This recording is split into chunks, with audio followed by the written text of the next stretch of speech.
Hello everyone. Today what I'm going to do is show you how to sort from left to right, from largest to smallest using Microsoft Excel Office 365 or 2019. So in this particular spreadsheet I have data, and you can see that the first name is Tom, the last name is Jeremiah, and it's not sorted in any particular order. My goal is to look at the score total and have that ranked from largest to smallest. So the first thing that I'm going to do is select all of the data that I want to be considered in my table, and I'm going to look in the editing group.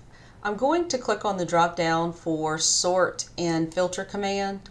Here I'm going to select custom sort from the menu.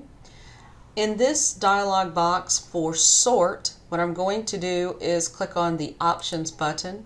Next, I'm going to look under orientation, which is in the sort options dialog box, and I'm going to make sure that I have sort left to right clicked. Next, I'm going to click OK. Under row in the sort dialog box, where it says sort by, I'm going to click on the drop down area. My goal is to sort row number 38. So I'm going to click on row 38. On sort on, I'm going to leave it at cell values. And then I want to order it from largest to smallest. So I click on the drop down arrow and I click largest to smallest. And once I click OK, the data is sorted. And you know Tom was first, but Jeremiah was last. And now the ranking has this information sorted from largest to smallest. There you have it. Thanks for watching.